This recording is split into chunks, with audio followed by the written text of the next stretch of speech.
မင်္ဂလာပါမိတ်ဆွေတို့ဒီနေ့ညနေအတွက်ကျွန်တော်တို့ဒီ Telegram Channel မှာပေါ့နော်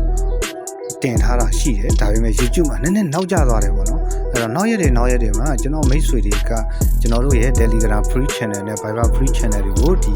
YouTube ရဲ့ comment အောက်မှာကျွန်တော် link လေးတွေချပေးထားမယ်ပေါ့နော်ဆိုတော့တကောကောင်ပေါက်ပေးစေနာခြင်းနဲ့အောင်ခဲ့ပြီ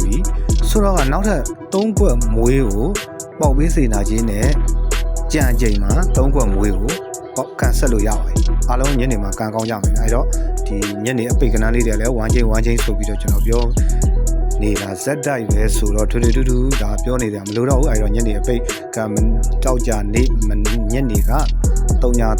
တော့3အပိတ်ဆိုတော့3ပါဝါ8ဆိုတော့38ဝမ်းချင်းဒီနေ့38ဝမ်းချင်းကိုကျွန်တော်တို့အထူး